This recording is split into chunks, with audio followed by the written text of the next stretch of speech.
નમસ્કાર મિત્રો, ઇતિહાસ દર્શન ગુજરાત ઇતિહાસ દર્શન ગુજમાં આપનું હાર્દિક સ્વાગત છે। આજે અમે તમને એક એવી જગ્યાએ લઈ જઈ રહ્યા છીએ જ્યાં શબ્દો શમી જાય છે અને ભક્તિ બોલે છે। સૌરાષ્ટ્રની પવિત્ર ધરા પર ભાવનગર જિલ્લાનો ઉમરાળા તાલુકો અને તેનું નાનકડું પણ તેજસ્વી ગામ એટલે હડમતિયા। આ ગામે આજે વિશ્વભરમાં પોતાની એક અલગ ઓળખ ઊભી કરી છે અને એ ઓળખ એટલે પરમ પૂજ્ય કાળુબાપુ, એક એવા સંત જેમના મૌનમાં હજારો પ્રશ્નોના ઉત્તર છુપાયેલા છે। આજે આ વિડીયોમાં આપણે જાણીશું બાપુના ત્યાગ, સેવા અને હડમતિયા આશ્રમની એ અજાણી વાતો જે તમને મંત્રમુગ્ધ કરી દેશે।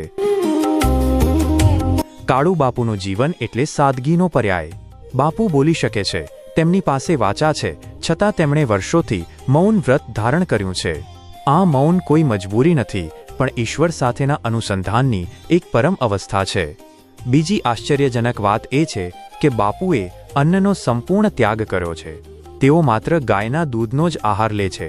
આટલા વર્ષો સુધી માત્ર દૂધ પર રહીને આટલી મોટી સેવાકીય પ્રવૃત્તિઓ ચલાવવી એ કોઈ ચમત્કારથી ઓછું નથી।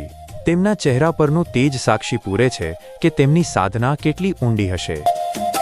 આજના યુગમાં જ્યારે માણસ મોંઘા અને રેશમી વસ્ત્રો પાછળ દોડે છે, ત્યારે હડમતિયાના આ સંત અનાજ ભરવાના કંતાન કોથળામાંથી બનેલા વસ્ત્રો પહેરે છે। આ પહેરવેશ પાછળનો સંદેશ સ્પષ્ટ છે, શરીર નશ્વર છે અને સાદગી જ સાચું ઘરેણું છે। બાપુએ ભૌતિક સુખ સુવિધાઓનો એવો ત્યાગ કર્યો છે જે જોઈને ભલભલા નાસ્તિકોનું માથું પણ શ્રદ્ધાથી નમી જાય। સંતો હંમેશા સમાજનું ભલું ઈચ્છતા હોય છે। કાળુબાપુએ ગરીબ અને જરૂરિયાતમંદ પરિવારની 1000મી વધુ દીકરીઓના સમૂહ લગ્ન કરાવ્યા છે। બાપુ માત્ર લગ્ન કરાવતા નથી, પણ એક પિતાની જેમ દરેક દીકરીને કર્યાવર આપીને વિદાય કરે છે।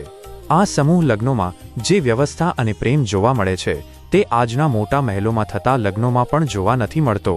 બાપુ માટે આ દીકરીઓ લક્ષ્મીનું સ્વરૂપ છે।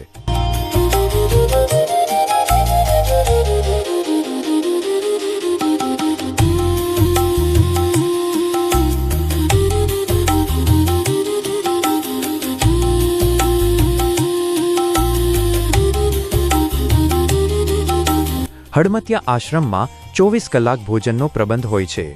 અહીં આવનાર કોઈ પણ વ્યક્તિ ભૂખ્યો પાછો જતો નથી।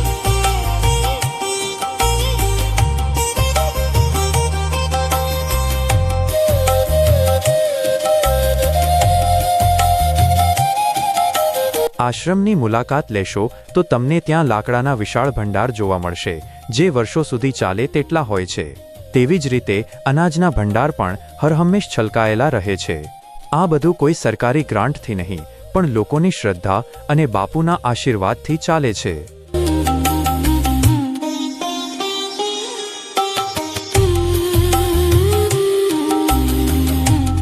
દર પૂનમે હડમતિયામાં જાણે કુંભનો મેળો ભરાયો હોય તેવું દ્રશ્ય સર્જાય છે। આશ્ચર્યની વાત એ છે કે અહીં કોઈને કહેવું નથી પડતું। આજુબાજુના ગામના લોકો પોતાની મરજીથી સેવા આપવા ઉમટી પડે છે। કોઈ રસોડામાં લોટ બાંધે છે, કોઈ વાસણ સાફ કરે છે, તો કોઈ પીરસવાની સેવા આપે છે। અહીં સેવા પરમો ધર્મનું સૂત્ર સાર્થક થતું જોવા મળે છે।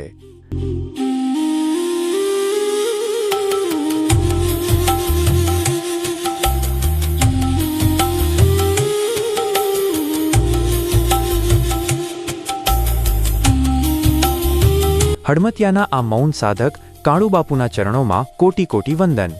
મિત્રો, જો તમે ક્યારેય ભાવનગર કે ઉમરાળા તરફ જાઓ તો આ દિવ્ય જગ્યાની મુલાકાત લેવાનું ચૂકતા નહીં। તમને આ વિડીયો કેવો લાગ્યો? કોમેન્ટમાં જય કાળુબાપુ લખીને તમારી શ્રદ્ધા વ્યક્ત કરજો। જો તમને અમારી આ રજૂઆત ગમી હોય તો વિડીયોને લાઇક કરો, શેર કરો અને ગુજરાતના આવા જ ભવ્ય ઇતિહાસ અને સંતોની ગાથા જાણવા માટે અમારી ચેનલ ઇતિહાસ દર્શન ગુજને અત્યારે જ સબસ્ક્રાઇબ કરો। જય કાળુબાપુ, જય જય ગરવી ગુજરાત।